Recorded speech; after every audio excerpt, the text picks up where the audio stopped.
Plus. হ্যাঁ দেখো প্রিয় শিক্ষার্থীরা, আমি যেটা করবো সামনের দিন থেকে অন্য জায়গায় দেখে চেষ্টা করবো। তো খেয়াল করে দেখো, আমরা 10 নম্বর, তোমাকে বুঝতে পারছো আমার কথা? শুনতে পারতেছো না এমনিতে? স্যার শুনতে পাচ্ছি। হ্যাঁ এখন দেখো তাহলে আমাদের এখানে যেটা ছিল 10 নম্বর প্রশ্নটা, যে আমাদের মোট ফলের অর্ধেক আছে আপেল, 3 ভাগের 1 ভাগ আছে কমলা লেবু, আর 40টি কি আছে আম আছে, আর তার নিকট কতটি আম আছে মানে ফল আছে সেটা বের করতে হবে। এখন খেয়াল করে দেখো যে আমরা যেটা করব, ধরে নিব যে আসলে ফল কয়টি আছে, আমরা ফল কয়টি আছে ধরে নিব। আমরা ধরে নিলাম যে দেখো আমরা 9 নম্বর সম্পর্কটা করতেছি। দেখো আমরা ধরে নিই যে ফল বিক্রেতার কাছে ফল আছে x দেখো ফল বিক্রেতার কাছে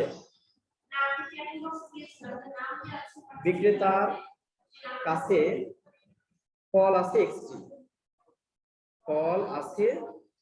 x দেখো কেন হলো x? আমি কি বললাম এখানে? বললাম কি যে দেখো যে ফল বিক্রেতার কাছে ফল আছে কত কি x আছে। এখন কেন x বললাম? কারণ হচ্ছে আমরা জানি না তার কাছে ফল কত আছে। তো এটা তোমাদেরকে অঙ্ক করার ক্ষেত্রে একটা জিনিস আমরা লক্ষ্য করতে হবে, যে যেটা তোমার হচ্ছে চা হবে প্রশ্নে সেটা বের করতে হবে। যেহেতু ফল কত আছে সেটা চা আছে, এজন্য ধরে নিলাম যে ফল বিক্রেতার কাছে ফল আছে x। এখন খেয়াল করে দেখো আমাদের প্রশ্ন বলেছিল যে মোট ফলের, দেখো প্রশ্নটা বলেছিল যে মোট ফলের হাফ অংশ আপেল, মানে অর্ধেক আছে আপেল। তো আমি যদি ফল ধরে নিই তাহলে আপেল কয়টা আছে? তো দেখো আপেল আছে কয়টা দেখো, তাহলে আমি লিখতে পারি সুতরাং আপেল আছে দেখো তো বুঝো কিনা, মোট ফল আছে কত x, তার অর্ধেক, তার মানে কি x এর অর্ধেক মানে x এর হাফ। দেখো তো এটাকে x/2 কি করা যায় না বলো? ফল বিক্রেতার কাছে ফল আছে আমি x লিখছি, তাহলে আপেল আছে কতটি? x এর হাফ মানে অর্ধেক। বুঝতে পারছো বিষয়টা? তাহলে আপেল আছে x/2 টি। এবার খেয়াল করে দেখো কমলা লেবু কয়টা আছে? দেখো কমলা লেবু কয়টা আছে আমরা সেটা বের করব। কিছু আপনারা বললো তুমি? না স্যার কিছু বলবো। কমলা লেবু আছে, দেখো কমলা লেবু আছে কয়টি? তাহলে কমলা লেবু আছে আমাদের বলতেছে কি মোট ফলের 1/3, দেখো 1/3, তাহলে 1/3 বলতে কি বোঝায়? মানে 3 ভাগের 1 ভাগ আছে। তার মানে দেখো আমরা তাহলে কমলা লেবু আছে কতটা বলবো? কমলা লেবু আছে তোমার হচ্ছে x এর 1/3, ক্যালকুলেশন করলে কি হবে? x/3t। দেখো বুঝো কিনা এই বিষয়টা আগে বুঝতে পারো কিনা? দেখো আপেল আছে এতটি, কমলা লেবু আছে এতটি, x/3t। বুঝতে পারছো? জি স্যার। ওকে এখন খেয়াল করে দেখো যদি এটা থাকে তাহলে আমাদের আপেল বের করে নিলাম, কমলা লেবু বের করে নিলাম। এখনো যেটা বের করবো সেটা হচ্ছে আম আছে। আমার বের করা লাগবে না, আম দেয়া আছে, আম কতটি হবে? দেখো আম আছে কতটি? দেখো 40টি আছে। এখন খেয়াল করে দেখো তো প্রিয় শিক্ষার্থী, এই আপেল আছে x/2 টি, কমলা লেবু আছে x/3 টি, আর আম আছে 40টি। এগুলো যোগ করলে টোটাল ফলের সংখ্যা হবে না? বুঝতে পারছো? যদি আমি আপেল, কমলা লেবু আর আম এই তিনটা যোগ করলে আমাদের কি হবে? টোটাল ফলের সংখ্যা হবে। আমরা শর্ত মতে এটা লিখবো যে শর্ত মতে দেখো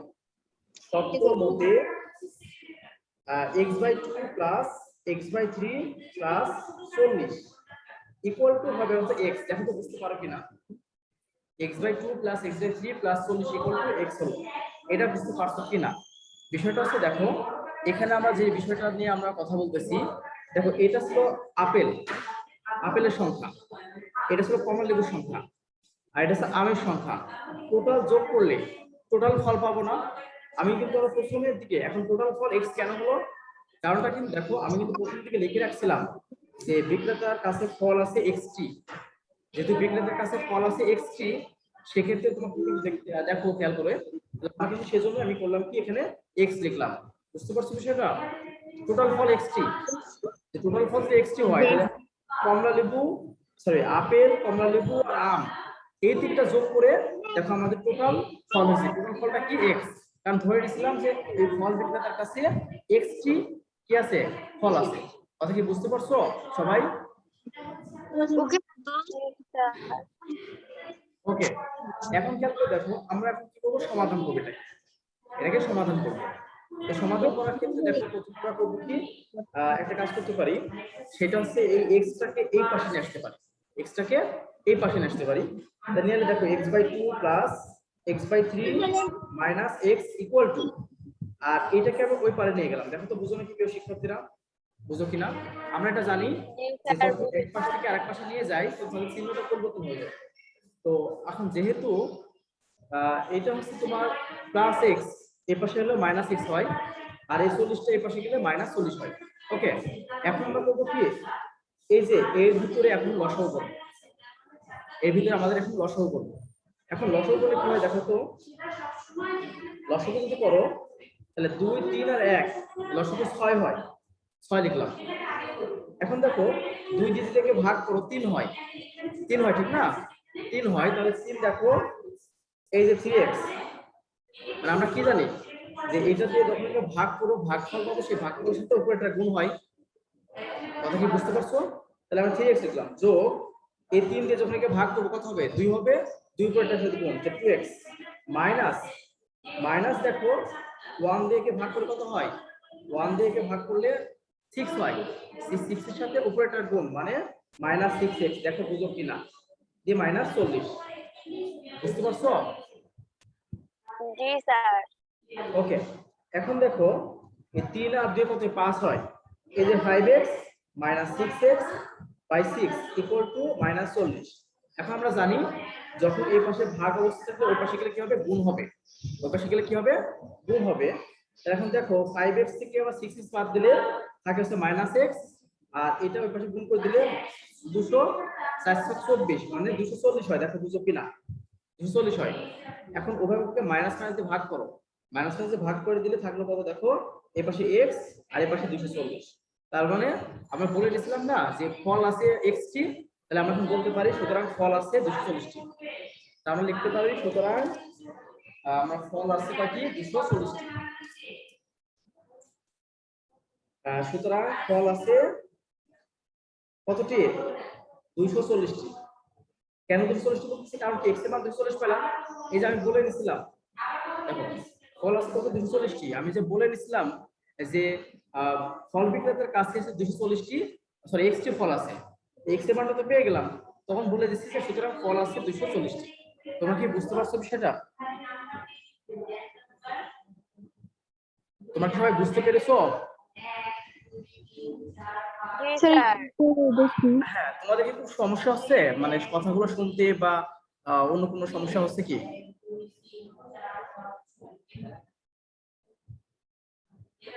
না বলো। স্যার, কোনো সমস্যা হচ্ছে না। ওকে ঠিক আছে, তাহলে এখন স্যার দেখো ওই লাইনটা কিভাবে লিখেছেন?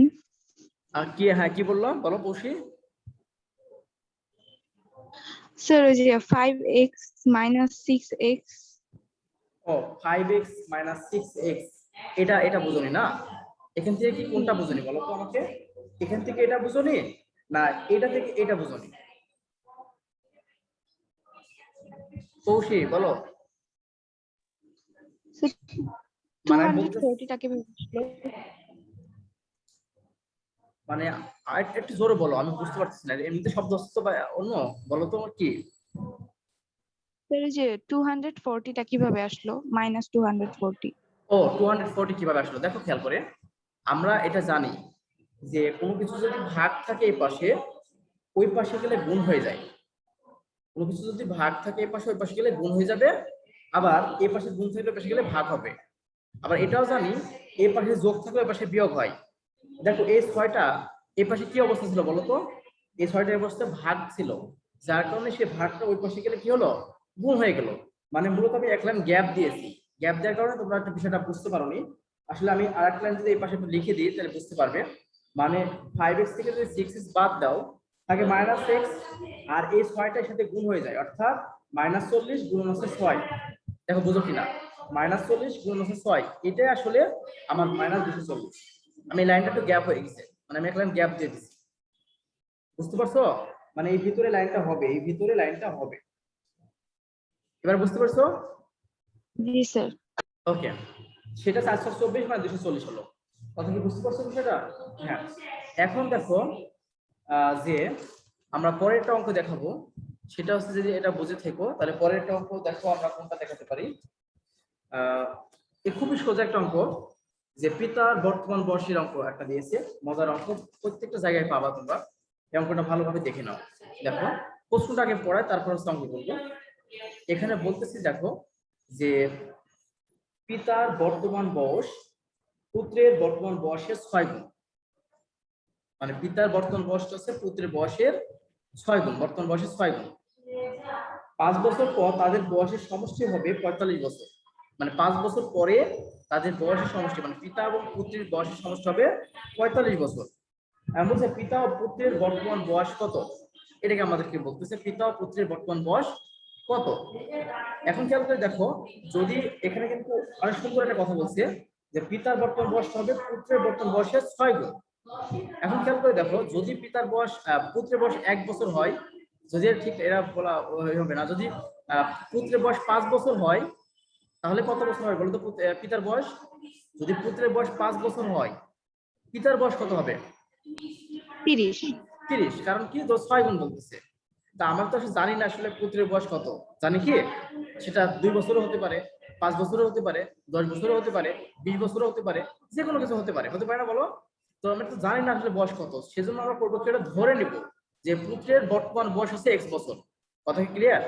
দেখো বুঝো কিনা, যেহেতু আমরা বলতে পারতেছি না যে পুত্রের বয়সটা আসলে কত, সেজন্য আমরা করবো কি, পুত্রের বয়সটা আমরা ধরে নিব। তো আমরা এই অঙ্কটা করতেছি কয় নম্বর? 11 নম্বর অঙ্ক। তো আমরা ধরি পুত্রের বয়স, পুত্রের বর্তমান বয়স ধরলাম যে পুত্রের বর্তমান বয়স x বছর, ধরে নিলাম যে পুত্রের বর্তমান বয়স হচ্ছে x বছর। এখন দেখো প্রিয় শিক্ষার্থীরা, যদি পুত্রের বয়স x বছর হয়, কিছু আগে তোমাকে বললাম যেহেতু এখানে প্রশ্ন বলতেছে যে পিতার বর্তমান বয়সটা হবে, এই যে পিতা হয়ে গেল, হ্যাঁ, পিতার বর্তমান বয়স পুত্রের বর্তমান বয়সের 6 গুণ। 6 গুণ যেহেতু বলতেছে, সেক্ষেত্রে বুঝতে পারতেছো যে আমি যেহেতু x বছর ধরছি পুত্রের বয়স, তাহলে পিতার বয়স কত হবে? 6x বছর। কথা কি ক্লিয়ার? কারণ যদি পিতার বর্তমান বয়স পুত্রের বর্তমান 5 বছর হয়, পুত্রের হবে 6 গুণ মানে 30 বছর। তো আমি তো জানি না তো বয়স কত, সেজন্য ধরে নিলাম কি, যে পুত্রের বর্তমান বয়স হচ্ছে x বছর, পুত্রের বর্তমান বয়স হচ্ছে x বছর। তো সুতরাং তাহলে পিতার বর্তমান বয়স কত হবে বলো? পিতার বর্তমান বয়স কত বছর বলো তো এবার একজন? যদি x বছর ধরে নিই পুত্রের বয়স, তাহলে পিতার বর্তমান বয়স কত একজন বলো?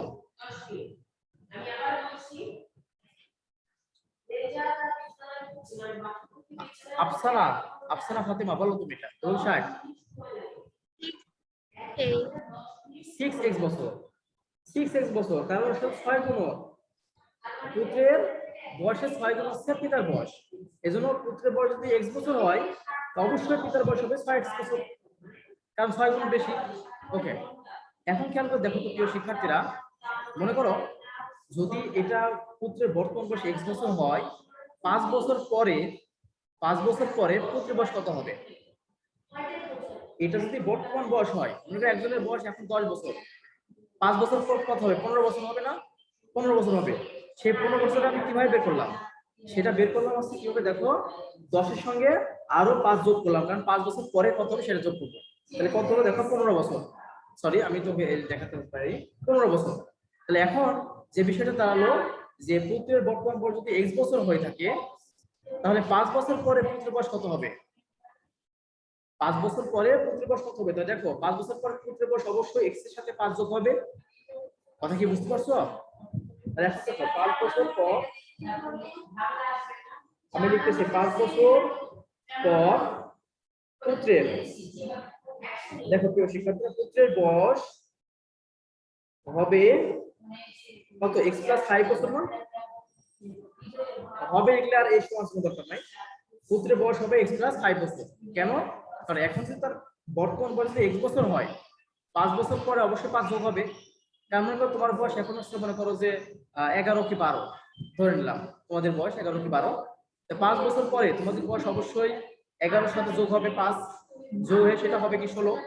যেহেতু আমরা জানি না তার বর্তমান বয়স কত, এ ধরে নিচ্ছি তার বর্তমান বয়স 1 বছর, আর পিতার বয়স 6 বছর, তাহলে 5 বছর পরে পুত্রের বয়স হবে হচ্ছে x প্লাস 5 বছর, মানে 5 বছর যোগ হবে। কেন যোগ হবে? কারণ বলছিল দেখো যে প্রশ্ন আমাদের বলেছিল যে 5 বছর পর তাদের বয়সের সমষ্টি হবে হচ্ছে 45 বছর 5 বছর পরে। তো এখন যদি বর্তমান বয়স তার x বছর হয়, তাহলে 5 বছর পরে সেটা অবশ্যই x প্লাস 5 বছর হবে। কারণ তোমাদের ক্ষেত্রে আমি যেটা एग्जांपल দিলাম, তোমাদের এখন যদি 11 বয়স হয়, তাহলে 5 বছর পরে যে তোমাদের বয়স হবে কি 11, 16 বা 17 বছর। যদি 11 বছর হয় তাহলে 16 বছর হবে।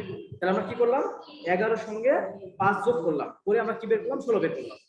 তাহলে সেক্ষেত্রে এখন বর্তমান বয়স যদি x বছর হয়, 5 বছর পরে পুত্রের বয়স হবে কি x প্লাস 5 বছর। আবার পিতার বয়স 5 বছর পর পিতার বয়স কত হবে?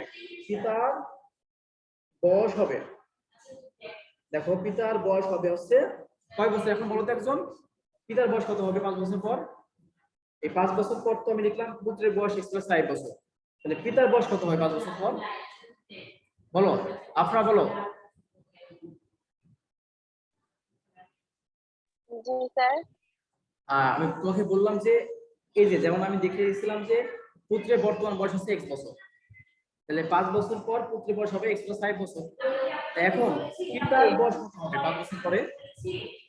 6x plus 5। হ্যাঁ, পিতার বয়স হবে কি 6x প্লাস 5 বছর।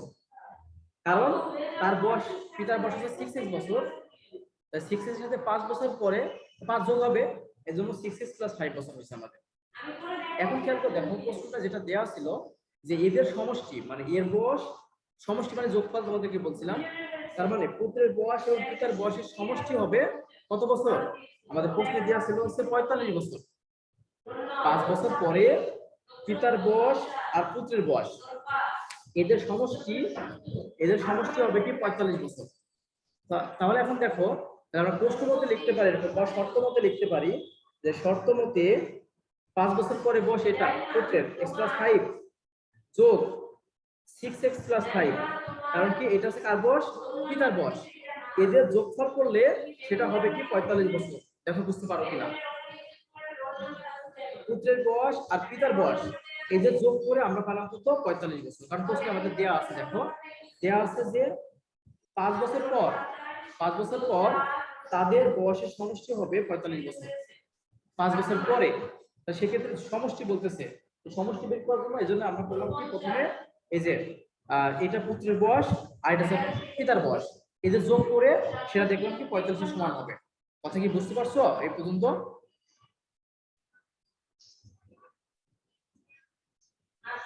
সবাই কি বুঝতে পেরেছো? স্যার। সবাই কি বুঝতে পেরেছো? জি স্যার। ওকে, জি স্যার। এখন খেয়াল করে দেখো এই যে 6x আর x, মানে এগুলো যেহেতু চলক, অজানা রাশি বা অজ্ঞাত রাশি, এই রাশিগুলোকে এক জায়গায় করবো। দেখো এই 6x আর x যোগ করলে কত হয়? 7x না, বলো 6x আর x যোগ করলে হয় 7x, যোগ এই 5 আর এই 5 যোগ করলে কত হবে বলো? 10 ইকুয়াল টু 45।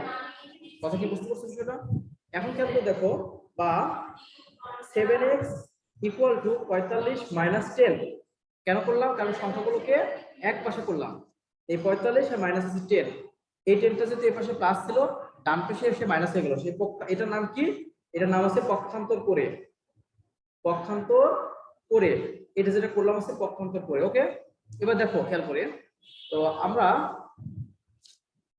এখন একটা ক্যালকুলেশন করব। দেখো 7x ইকুয়াল টু 45 থেকে যদি 10 বাদ দাও থাকে আছে 35, আর তাহলে আমাদের দেখো এখানে আছে কত? 7x। আমরা জানি কি যখন অজ্ঞাত রাশি বা অজানা রাশি মান বের করি তখন হচ্ছে এটাকে সিঙ্গেল রাখতে হয়, এই সময় কাউকে রাখা যাবে না। যেহেতু এখানে 7 আছে তো 7 দ্বারা ভাগ করতে হবে ওকে ভ্যানিশ করার জন্য। কথা ঠিক না? বলো, x কে আমাদের কি করতে হবে? ভ্যানিশ, মানে x কে সিঙ্গেল রাখতে হবে, x এর সঙ্গে অন্য কিছু রাখা যাবে না। যেহেতু 7 আছে যেহেতু, তার মানে 7 দ্বারা ভাগ করতে হবে, ভাগ করলে দেখো x সিঙ্গেল হয়ে যাবে। তাহলে কি করব? 7x/7। এখন তুমি জানো যখন আমরা একটা পাশে সমানের এক পাশে আমরা কোনো কিছু ভাগ করি বা গুণ করি বা যোগ করি বা বিয়োগ করি যাই করি না কেন সেটা সমানে এই পারও করতে হয়। তো যেহেতু 7 দ্বারা এই পাশে ভাগ করছি তার মানে আমরা 7 দ্বারা এই পাশেও আমরা ভাগ করব। কথা কি বুঝতে পারছো বিষয়টা?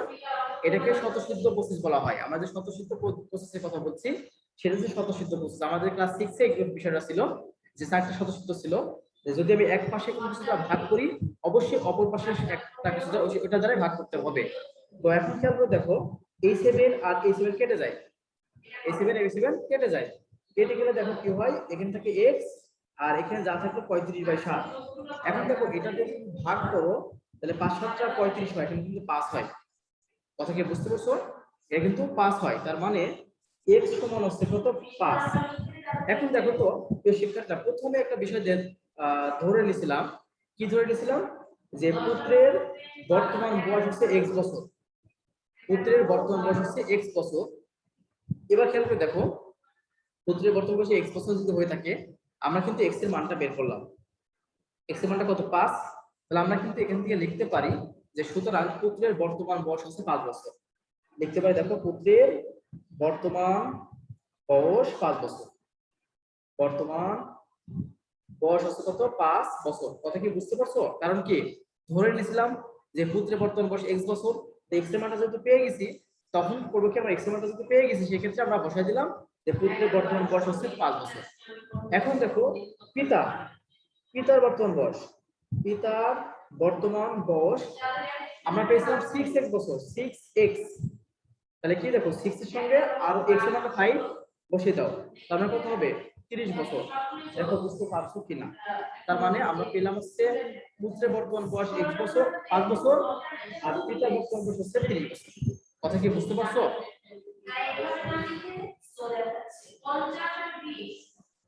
তোমরা কি বুঝেছো কথা আমার গুলো এবং বুঝতে পেরেছো? জি স্যার, জি স্যার, জি স্যার। জি সবাই স্যার, জি স্যার বুঝতে পেরেছি। ওকে। আনিকা, আনিকা মনিকা তোমরা কি বুঝেছো এটা?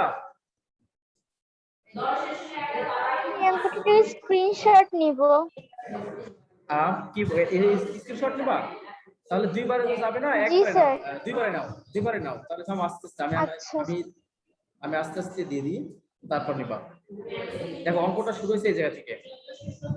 1 মিনিট। হ্যাঁ এটা নাও, এই পর্যন্ত নাও। এটা লিখে নিতে হয়, উঠায় নিতে হয়। হয়েছে স্ক্রিনশট নেওয়া?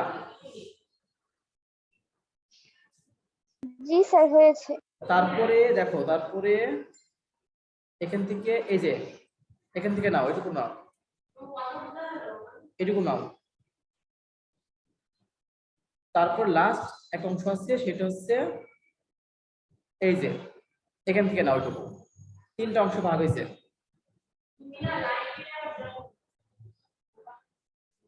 বুঝতে পেরেছো? নেওয়া হয়েছে। ওকে। জি স্যার। এখন আনিকা আর মনিকা তোমরা তো বললাম না তোমরা অঙ্ক বুঝতে পেরেছো কিনা? স্যার বুঝছি। ওকে, দুজনে কি বুঝেছো? দুজনেই জি বুঝেছো? স্যার, ওকে। জি স্যার। ওকে, এখন তাহলে আমরা কি করব? তাহলে আর্ট অঙ্ক আমরা দেখি, আর্ট অঙ্ক কি আছে সামনে আমরা এটা দেখি। সেটা হচ্ছে তোমার ওই এই তো তোমার 12 নম্বর প্রশ্নটা আছে। 12 নম্বর প্রশ্নটা আছে কি লিজা ও শিখার। দেখো প্রশ্নটা আমি পড়ি এবং তোমাদের কাছে যাদের বই আছে বইটা খুলে দেখো। আমি মোটামুটি সবগুলো করে দিতেছি, আসলে তোমাদের জন্য হোমওয়ার্ক রাখবো আমি। তারপর আমি এটা করে দিচ্ছি 12 নম্বরটা, যেহেতু অনুপাত আছে তো অনুপাত আছে সেগুলো আমি এটা করে দিই। এখন বিষয়টা হচ্ছে যে এখানে যেটা দেয়া আছে যে লিজা ও শিখার বয়সের অনুপাত 2:3 মানে 2:3। তাদের দুজনের বয়সের সমষ্টি 30 বছর হলে কার বয়স কত? মানে তাদের বয়সের অনুপাতটা দেয়া আছে, কিভাবে দেয়া আছে দেখো 2:3। তাদের দুজনের বয়সের সমষ্টি 30 বছর, মানে তাদের বয়স যোগ করলে হবে কত 30 হবে। কার বয়স কত বের করতে হবে। তেমন খেয়াল করে দেখো প্রিয় শিক্ষার্থীরা, যখন বয়সের অনুপাত দেয়া থাকে তখন এদেরকে আমরা ধরে নিতে হয় যে এক্স হিসাবে। যেমন খেয়াল করে দেখো এখানে যেহেতু 2:3 দেয়া আছে তাদের অনুপাত, তা আমরা ধরবো যে লিজার বয়স 2x বছর আর শিখার বয়স হচ্ছে 3x বছর। তো কেন এক্স ধরবো এই বিষয়টা তোমাদেরকে আমি যখন অফলাইনে দেখাবো তখন বিষয়টা ক্লিয়ার করবো, কারণ এখন তোমরা অনেকেই বুঝতে পারবে না কেন আমরা এক্সট্রা আনি, কেন এক্স ধরি। এই যে আমি বললাম কি যে লিজার বয়স ধরো 2x বছর, যেহেতু অনুপাত দেওয়া আছে, আর শিখার বয়স দেখো দেওয়া আছে 3x বছর। তো এই বিষয়টা আমি এখানে দেখাচ্ছিলাম তোমাদেরকে এই যখন অফলাইনে ক্লাসে অনেকগুলো বিষয় শেখাবো, তোমাদেরকে অনেক কিছু শেখাবো। তো এখন জাস্ট একটা জিনিস মনে রাখো যে যখন অনুপাত দেওয়া থাকে তখন দুজনকেই এক্স ধরে নিতে হয়, দুজনকে এক্স ধরে নিতে হয়। অথবা যেদিনকে আমি এটা অনলাইনে দেখাবো, যেদিনকে মনে করো যে একদম নিরিবিলি পরিবেশে তোমাদেরকে আমি এই বিষয়টা ক্লিয়ার করবো কেন এক্স ধরতে হয়, ধরলাম কেন এক্স, এই যে অনুপাত দেওয়া ছিল বাট আমি কেন এক্স ধরবো সেই বিষয়টা তোমাদেরকে আমি একদিকে নিরিবিলি ক্লাস নেবো অনলাইনে, তখন ইনশাল্লাহ দেখাবো, ঠিক আছে? আজকে দেখাবো না, আজকে কিছু বুঝতে পারবো না। তো এমন খেয়াল করে দেখো যে আমি এখন বলতেছি লিজা ও শিখার বয়সে অনুপাত 2:3। একটা জিনিস মনে রাখো, যখন অনুপাত দেওয়া থাকে তখন আমাদেরকে এক্স ধরতে হয়, এক্স ধরতে হয়। তাহলে আমরা এক্স ধরতে হবে কি, এর সঙ্গে এক্স ধরবো, এর সঙ্গে এক্স ধরবো, ওকে, এর সঙ্গে এক্স, এর সঙ্গে এক্স। এখন দেখো তাহলে আমরা লিখতে পারি প্রশ্নটা যে যেহেতু অনুপাতটা কি দেওয়া আছে, অনুপাত 2:3 দেওয়া আছে আমাদের তাদের বয়সের অনুপাত। তো অঙ্কটা 12 নম্বর অঙ্ক, আমরা ধরি আছে এইভাবে, ধরি লিজার লিজাই ছিল, হ্যাঁ, লিজার বয়স 2x বছর, 2x বছর। দেখো প্রিয় শিক্ষার্থীরা, তোমাদেরকে আমি বলতেছি যে বারবার এই যখন অনুপাত দেওয়া থাকবে তখন আমাদের করবো কি, এর সঙ্গে এক্স ধরবো, এর সঙ্গে এক্স ধরবো। এটা কেন ধরবো সেটা তো বললাম যে পরে আমি দেখাবো তোমাদেরকে। তো ধরে লিজার বয়স হচ্ছে 2x বছর, কারণ এর সঙ্গে আমি এক্স বসাবো, এর সঙ্গে এক্স বসাবো। তাহলে লিজার বয়স হচ্ছে 2x বছর। কখন করবো এরকম এক্স করবো, যখন অনুপাত দেওয়া থাকবে, যেহেতু অনুপাত দেওয়া আছে এজন্য আমরা করবো কি, এর সঙ্গে এক্স দিব, এর সঙ্গে আমরা এক্স দিব। তাহলে কি লিজার বয়স হচ্ছে 2x বছর এবং কার বয়স দেখো তো, এবং কার বয়স হচ্ছে শিখার বয়স, শিখার বয়স দেখো সেটা হচ্ছে 3x বছর। কথা কি বুঝতেছো? যে তোমাদেরকে এইমাত্র বললাম যদি অনুপাত দেওয়া থাকে তাহলে প্রথমটার সাথে এক্স বসাবো, দ্বিতীয়টার সাথে এক্স বসাবো। সুতরাং ধরলাম কি লিজার বয়স হচ্ছে 2 বছর আর শিখার বয়স হচ্ছে কি 3x বছর। কথা কি বুঝতে পারছো? জি স্যার। ওকে, এখন খেয়াল করে দেখো, যেহেতু বলছে তাদের দুজনের বয়সের সমষ্টি 30 বছর, সমষ্টি মানে যোগফল, মানে তাদের বয়স যেটা আছে, মনে করো একজনের 7, একজনের হতে পারে 23, একজনের হতে পারে 10, একজনের হতে পারে 20, দুজনের সমষ্টি হবে কত, 30 বছর। তো আমি একজনের বয়স তো পেয়ে গেছি, লিজার বয়স কত বছর, 2x বছর, আর শিখার বয়স 3x বছর। তো আমি যদি এটা যোগ করি, দেখো শর্ত মতে আমরা যদি একটা কাজ করি যে 2x + 3x = দেখো 30 হয়। দেখো বুঝো কিনা, কারণ এই যে লিজার বয়স আর এই যে শিখার বয়স, এই দুজনকে যোগ করে আমরা মোট বয়স পাবো। কথা কি বুঝতে পারছো? মোট বয়স পাবো, মোট বয়স কত, 30। তোমাদেরকে বলেছিল যে লিজার বয়স এবং শিখার বয়সের সমষ্টি হচ্ছে 30 বছর। তো লিজার বয়স যেহেতু আমি 2x পেয়েছি আর শিখার বয়স যে 3x পেয়েছি, এটা যোগ করে তো এটাই হয়, ঠিক না? বলো, এটাই তো হয়, আর এটা সমানই 30 আমাদের প্রশ্নে বলা ছিল। এখন আমরা কি করব, এই 2x আর 3x যোগ করব। 2x আর 3x যোগ করি কত দেখো তো, 5x হয় না? বলো, 3x আর 2x যোগ করে 5x হয়, = 30। এখন কোথাও দেখো আমি কিন্তু এই যে মাঝে মধ্যে ইমপ্লাইজ দ্যাট দিতেছি, তোমরা এটা ভুল করবে না, তোমরা বা চিহ্ন দিবা। আমি মাঝে মধ্যে আমরা এই উপর ক্লাসে ইমপ্লাইজ দ্যাট দেওয়া যায়, সেজন্য আমি দিয়ে দিয়ে অভ্যাস হয়ে গেছে, হ্যাঁ, ইমপ্লাইজ দ্যাট দেয়া। তো তোমরা করবে কি, এই ইমপ্লাইজ দ্যাট দেওয়ার বাদে তোমরা বা চিহ্ন দিবা, বা, এই যে বা দিবা।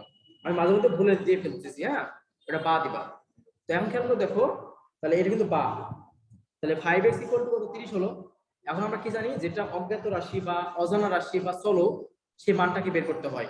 তো সেই মানটা বের করতে হলে অবশ্যই এটাকে সিঙ্গেল রাখতে হবে, মুক্ত রাখতে হবে, তার সঙ্গে কোনো কিছু রাখা যায় না। তো যেহেতু এর সঙ্গে 5 আছে, তো অবশ্যই আমরা করবো কি, এই 5টাকে ভ্যানিশ করবো। তো ভ্যানিশ করতে কিভাবে করতে হবে, যেহেতু এর সাথে গুণ অবস্থায় আছে, ভ্যানিশ করতে হলে অবশ্যই ভাগ করতে হবে, তার বিপরীত চিহ্ন কাজ করতে হবে। তো যেহেতু এটা গুণ অবস্থায় আছে, এরা দেখো x এর সঙ্গে 5 গুণ অবস্থায় আছে, তাহলে ভ্যানিশ করতে হলে 5টাকে আমাদের ভাগ করতে হবে। তাহলে আমরা করবো কিরকম করে, দেখো 5x/5 ভাগ করলাম। এখন খেয়াল করে দেখো, তোমাদেরকে আমি এই যে কিছু আগে বললাম যে কোনো কিছু যদি ভাগ করো তাহলে দুই পাশে ভাগ করতে হয়। তাহলে আমরা করবো কি, এই পাশেও আমরা ভাগ করব। কথা ক্লিয়ার? স্যার আবার বুঝাবেন? কোন লাইনটা বলো তো, এই লাইনটা না এই লাইনটা? বলো। জি স্যার। এই যে এখান থেকে এটা স্যার উপরের লাইনটা। মানে এটা জি স্যার। ওকে, এটা তো সোজার বিষয়। এই যে 2x আর 3x যোগ করে সেটা হলো 5x, 2x আর 3x যোগ করে হলো 5x, আর এই 30 এখন বিষয় হচ্ছে আমাদেরকে x এর মানটা বের করতে হবে। x এর মানটা মানে এই মানটা অজানা রাশি আমার বা অজ্ঞাত রাশি। তো নিয়ম হচ্ছে একে যদি বের করতে চাই তার সঙ্গে অন্য কিছুকে রাখা যাবে না, যেহেতু এর সঙ্গে 5 আছে 5 থেকে ভ্যানিশ করতে হবে। তো 5 থেকে ভ্যানিশ করার জন্য যেটা করতে হবে, যেহেতু এর সাথে 5টা গুণ অবস্থায় আছে তার মানে ভাগ করতে হবে, এজন্য ভাগ দিলাম। এখন নিয়মটা হচ্ছে যদি ভাগ এক পাশে করো দুই পাশে করা লাগবে, কারণ আমাদের ক্লাস 6 এর যে বিষয়টা শিখে আসছো স্বতঃসিদ্ধ ছিল 4টা, যে কোনো কিছু দিয়ে ভাগ করো দুই পাশে ভাগ করতে হবে, গুণ করলে দুই পাশে গুণ করতে হবে, সমানে দুই পাশে গুণ করতে হবে। এই জন্য আমরা করলাম কি, যেহেতু 5 দিয়ে এখানে ভাগ করলাম এখানেও 5 দ্বারা ভাগ করলাম। এখন দেখো এই 5 আর এই 5 কেটে যায়, কেটে গেলে এখানে থাকবে কত x, আর এখানে থাকবে দেখো 5 দিয়ে কাটাকাটি করলে 6 হলো, মানে x = 6। বুঝতে পারছো? এখন দেখো x এর মান আমরা পেয়ে গেছি। এখন কি হবে দেখো, আমি বললাম কি লিজার বয়স ছিল 2x বছর, লিজার বয়স ছিল 2x বছর, তাহলে এখন কি লিখবো দেখো, সুতরাং লিজার বয়স হচ্ছে কত, লিজার বয়স 2x মানে 2 গুণন 6 মানে হচ্ছে 12 বছর। দেখো বুঝো কিনা। এবং শিখার বয়স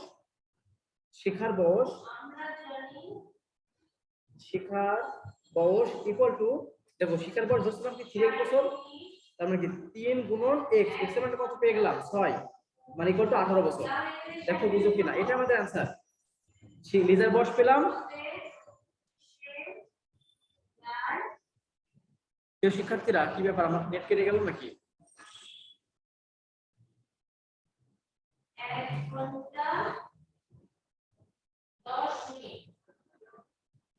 কি সমস্যা?